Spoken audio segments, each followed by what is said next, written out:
बिस्मिल्लाहिर्रहमानिर्रहीम। अरब की तपती हुई सरजमीन, मक्का का वो शहर जहां बुत परस्ती का दौर था और जहालत की घटाएं छाई हुई थीं, उसी दौर में अल्लाह के आखिरी नबी हजरत मोहम्मद सल्लल्लाहु अलैहि वसल्लम ने तौहीद का परचम बुलंद किया। नबी करीम की दावत ने मक्का के सरदारों और मुशरिकों की नींदें हराम कर दी थीं, क्योंकि आप उन्हें एक खुदा की इबादत की तरफ बुला रहे थे।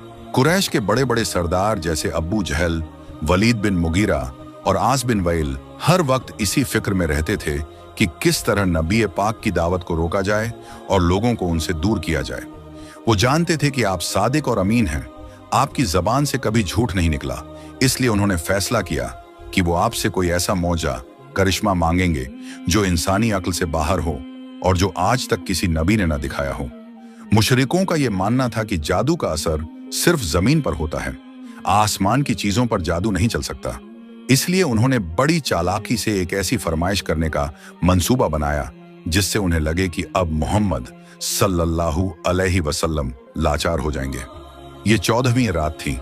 आसमान पर पूरा चांद अपनी पूरी आबोताब के साथ चमक रहा था और उसकी ठंडी रोशनी मक्का की वादियों को मुनव्वर कर रही थी। कुरैश के तमाम बड़े सरदार एक गिरोह की सूरत में नबी पाक के पास आए और अपनी शर्त रखते हुए कहा कि ऐ मोहम्मद, अगर आप वाकई अल्लाह के रसूल हैं और आपका दावा सच्चा है तो इस आसमान पर चमकते हुए चांद के 2 टुकड़े करके दिखाओ। उनका ख्याल था कि यह नामुमकिन है और जब आप ऐसा नहीं कर पाएंगे तो वो लोगों के सामने आपका मजाक उड़ाएंगे। नबी करीम सल्लल्लाहु अलैहि वसल्लम ने उनसे पूछा कि अगर मैं ऐसा कर दूं तो क्या तुम सब अल्लाह पर ईमान ले आओगे और मेरी नुबुव्वत को तस्लीम करोगे? उन सब ने एक जबान होकर वादा किया कि हाँ, अगर ऐसा हुआ तो हम यकीनन ईमान ले आएंगे। ये लम्हा तारीख का सबसे अहम मोड़ था, क्योंकि एक तरफ कुफ्र का तकब्बुर था और दूसरी तरफ अल्लाह के नबी का अपने रब पर अटूट भरोसा। रात का वक्त था, मिना का मैदान लोगों से भरा हुआ था और सबकी नजरें आसमान के उस हसीन चांद पर टिकी हुई थीं। नबी अकरम सल्लल्लाहु अलैहि वसल्लम ने अपने हाथ उठाए और अपने रब की बारगाह में दुआ की। वो लम्हा कायनात के लिए सबसे हैरत अंगेज होने वाला था। आप सल्लल्लाहु अलैहि वसल्लम ने अपनी शहादत की उंगली, मुबारक उंगली से चांद की तरफ इशारा किया। जैसे ही आपकी उंगली का इशारा हुआ, कुदरत का एक ऐसा अजीम मंजर जाहिर हुआ कि देखने वालों की रूहें कांप गईं।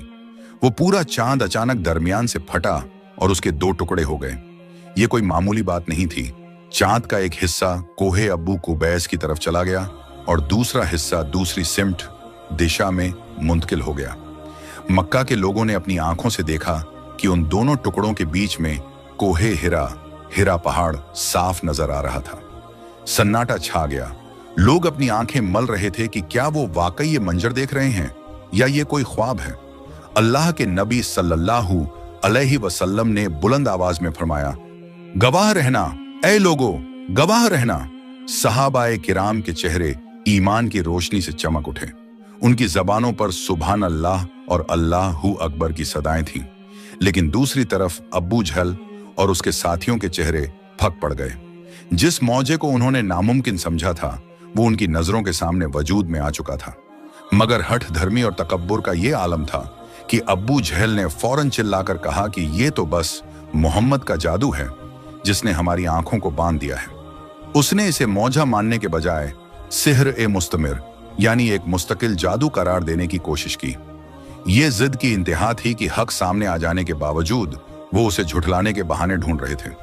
उन्होंने आपस में मशविरा किया कि अगर ये जादू है तो इसका असर सिर्फ हम पर हुआ होगा। चलो उन मुसाफिरों का इंतजार करते हैं जो मक्का से बाहर हैं और जो रास्तों में सफर कर रहे हैं, क्योंकि जादू दूर के लोगों पर असर नहीं करता। चांद के 2 टुकड़े होने का वो मंजर इतना अजीम और हैरत अंगेज था कि मक्का की फिजाओं में एक अजीब सी खामोशी छा गई थी। मुशरिकों के चेहरे जर्द पड़ चुके थे और उनकी जबानें जैसे तालू से चिपक गई थीं। अब्बू जहल, जो हमेशा इस्लाम की राह में कांटे बिछाने की फिराक में रहता था, अपनी हार को देखकर तिलमिला उठा। उसने अपनी झेप मिटाने के लिए चिल्लाकर कहा, ऐ मक्का के लोगों, ये तो बस मोहम्मद का जादू है। उन्होंने तुम्हारी आंखों पर पट्टी बांध दी है। लेकिन वहां मौजूद कुछ समझदार लोग जानते थे कि जादू का असर सिर्फ सामने मौजूद लोगों पर होता है, पूरी कायनात के निजाम पर नहीं। उन्होंने अब्बू जहल से कहा, अगर ये जादू है तो इसका असर सिर्फ हम पर हुआ होगा। जो लोग मक्का से बाहर सफर कर रहे हैं उन पर तो इसका असर नहीं हो सकता। हमें उन काफिलों और मुसाफिरों का इंतजार करना चाहिए जो आज रात रास्ते में थे। ये बात सुनकर अब्बू झल और उसके साथी थोड़े सकपका गए। उन्होंने तय किया कि वो मक्का के चारों तरफ से आने वाले रास्तों पर पहरा बिठाएंगे और हर आने वाले मुसाफिर से पूछेंगे कि क्या उन्होंने भी आसमान पर कुछ अजीब देखा था। अगले कुछ दिनों तक मक्का के रास्तों पर एक अजीब सी बेचैनी थी। हर कोई उन काफिलों का इंतजार कर रहा था जो दूर दराज के इलाकों से तिजारत करके लौट रहे थे। आखिरकार यमन की तरफ से आने वाला एक बड़ा काफिला मक्का की सरहदों में दाखिल हुआ। जैसे ही वो काफिला करीब आया, मक्का के मुशरिकों ने उन्हें घेर लिया और सवाल किया, क्या तुमने कुछ दिन पहले की उस रात में आसमान पर कोई गैर मामूली चीज देखी थी? काफिले के सरदार और ऊंटों पर सवार मुसाफिरों ने हैरान होकर जवाब दिया, हाँ, खुदा की कसम, हमने अपनी जिंदगी में वैसा मंजर कभी नहीं देखा। हम रेगिस्तान के बीचों बीच थे जब हमने देखा कि आसमान का चांद अचानक दो हिस्सों में बंट गया। एक हिस्सा एक पहाड़ के ऊपर था और दूसरा हिस्सा दूसरे पहाड़ के ऊपर। हम तो डर गए थे कि कहीं कयामत ना आ जाए, लेकिन फिर कुछ देर बाद वो दोनों हिस्से दोबारा आपस में मिल गए। ये गवाही सुनकर मुशरिकों के पैरों तले जमीन खिसक गई। सिर्फ एक काफिला नहीं, बल्कि शाम, सीरिया और नज्द की तरफ से आने वाले हर मुसाफिर ने यही गवाही दी कि उन्होंने अपनी आंखों से चांद को टूटते हुए देखा है। अब यह साबित हो चुका था कि यह कोई नजर का धोखा या जादू नहीं था, बल्कि रब्बुल आलमीन की तरफ से दिखाई गई एक निशानी थी। इस गवाही के बाद मक्का की गलियों में एक टहलका मच गया। आम लोग आपस में कानाफूसी करने लगे कि जिस जात के इशारे पर आसमान की मखलूक भी ताबे ओबीडियंट हो जाए, वो यकीनन अल्लाह के सच्चे रसूल हैं। कई कमजोर और हक की तलाश करने वाले दिलों में इस्लाम की मोहब्बत घर करने लगी, लेकिन अब्बू जहल और उसके साथी अपनी जिद पर अड़े रहे। उन्होंने अपनी हार मानने के बजाय लोगों को यह कहकर गुमराह करना शुरू कर दिया कि मोहम्मद का जादू इतना ताकतवर है कि अब वो मक्का की सरहदों से बाहर निकलकर दूर दराज के मुसाफिरों तक पहुंच गया है। ये उनकी अक्ल पर पड़ा हुआ पर्दा था जो उन्हें हकीकत देखने नहीं दे रहा था। नबी करीम सल्लल्लाहु अलैहि वसल्लम ने जब उनकी ये हठधर्मी देखी तो आपने बड़े सब्र के साथ अल्लाह का शुक्र अदा किया, क्योंकि आपका काम सिर्फ हक पहुंचाना था, हिदायत देना तो अल्लाह के हाथ में है। उसी दौरान इस मौजे की खबर मक्का की दीवारों को लांघकर अरब के दूसरे कबीलों तक भी पहुंचने लगी। लोग दूर दूर से इस वाकये की तस्दीक करने के लिए आने लगे। कुरैश के सरदार अब डरने लगे थे कि अगर इस तरह लोग ईमान लाते रहे तो उनकी सरदारी खत्म हो जाएगी। उन्होंने इस्लाम के खिलाफ अपनी दुश्मनी को और तेज कर दिया और सहाबा किराम पर जुल्म के नए पहाड़ तोड़ने शुरू कर दिए। लेकिन इस मौजे ने मुसलमानों के ईमान को वो मजबूती अता की थी जिसे दुनिया की कोई ताकत नहीं हिला सकती थी। वो जान चुके थे कि उनके नबी का मकाम क्या है। इसी बीच आसमान से जिब्राइल अलैहिस्सलाम अल्लाह का पैगाम लेकर नाजिल हुए और सूरह अल कमर की इब्तिदाई आयतें नाजिल हुईं, जिसमें कयामत के करीब होने और चांद के फटने का जिक्र हमेशा हमेशा के लिए कुरान में दर्ज कर दिया गया। जब चांद के दो टुकड़े हुए और मुशरिकों ने उसे अपनी आंखों से देख लिया तो उस वक्त मक्का के पहाड़ और वादियां एक अजीब से सन्नाटे में डूबी हुई थीं। उस रात सिर्फ चांद ही नहीं फटा था, बल्कि मक्का के काफिरों के गुरूर के भी दो टुकड़े हो गए थे। नबी करीम सल्लल्लाहु अलैहि वसल्लम मिना के मैदान में खड़े थे और लोग पागलों की तरह आसमान की तरफ इशारा कर रहे थे। कुछ लोग डर के मारे जमीन पर गिर पड़े थे, क्योंकि उन्होंने अपनी जिंदगी में कभी इतना खौफनाक और अजीम मंजर नहीं देखा था। जब वो दोनों टुकड़े काफी देर तक एक दूसरे से दूर रहे, यहां तक कि लोगों ने उनके बीच में पहाड़ को साफ साफ देख लिया, तो फिर अल्लाह के हुक्म से वो दोनों हिस्से दोबारा करीब आने लगे। जैसे दो चुंबक मैग्नेट्स एक दूसरे की तरफ खींचे चले आते हैं, वैसे ही चांद के वो दोनों टुकड़े आपस में मिले और दोबारा एक मुकम्मल गोल चांद बन गया, जैसे कभी कुछ हुआ ही ना हो। लेकिन वाकया यहीं खत्म नहीं हुआ। अगले दिन सुबह होते ही पूरे मक्का में सिर्फ इसी बात का चर्चा था। लोग बाजारों में, गलियों में और काबे के सहन में इकट्ठा होकर एक दूसरे से पूछ रहे थे कि क्या तुमने भी वही देखा जो मैंने देखा। मुशरिकों के सरदार अब्बू जहल ने फौरन एक पंचायत बुलाई। उसने डर था कि अगर इस वाकये की चर्चा नहीं रुकी तो पूरा मक्का मुसलमान हो जाएगा। उसने ऐलान किया कि कोई भी इस बारे में बात नहीं करेगा और इसे सिर्फ एक नजर का धोखा करार दिया जाएगा।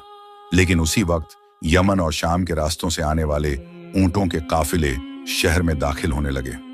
मक्का के लोगों ने भागकर उन्हें रोका। एक एक मुसाफिर ने कसम खाकर बताया कि वो उस रात रेगिस्तान के बीच में थे। चारों तरफ खामोशी थी और अचानक आसमान का चांद उनकी नजरों के सामने फट गया। कुछ मुसाफिरों ने तो यहां तक बताया कि उनकी ऊंटनियां उस मंजर की दहशत से जमीन पर बैठ गई थीं। इसके बाद मक्का के मुशरिकों ने एक और चाल चली। उन्होंने सोचा कि अगर ये जादू है तो ये सिर्फ मक्का के आसपास के लोगों पर हुआ होगा। उन्होंने अपने खास जासूस और तेज रफ्तार ऊंट सवारों को दूर दराज के कबीलों में भेजा ताकि वो पता लगा सकें कि क्या मक्का से कोसों दूर रहने वाले लोगों ने भी ये देखा था। हफ्तों बाद जब वो जासूस वापस लौटे तो उनके पास कोई जवाब नहीं था। उन्होंने बताया कि दूर के कबीलों के चरवाहों और बुजुर्गों ने भी उस रात चांद को टूटते देखा था। अब मुशरिकों के पास कहने को कुछ नहीं बचा था सिवाय इसके कि वो अपना चेहरा छुपाएं या जबरदस्ती लोगों को डराकर चुप करा दें। इसी वाकये के बाद मक्का में जुल्म और बढ़ गया क्योंकि काफिरों को लगने लगा था कि अब उनके हाथ से बाजी निकल रही है। तारीख की किताबों में यह भी आता है कि उस रात मक्का की औरतों और बच्चों ने अपने घरों की छतों से ये मंजर देखा था। बच्चे सहम गए थे और माएं उन्हें सीने से लगा रही थीं। सहाबा किराम फरमाते हैं कि उस रात के बाद नबी करीम सल्लल्लाहु अलैहि वसल्लम के चेहरे पर एक खास नूर और इत्मीनान था क्योंकि अल्लाह ने अपने नबी की लाज रख ली थी और पूरी कायनात को दिखा दिया था कि मोहम्मद सल्लल्लाहु अलैहि वसल्लम का मकाम क्या है। चांद का वो दोबारा जुड़ जाना और आसमान का फिर से वैसा ही हो जाना इस बात की आखिरी गवाही थी कि ये सब कुछ महज एक इत्तेफाक नहीं था बल्कि एक सोची समझी रब्बानी निशानी थी जिसने तारीख का रुख बदल दिया।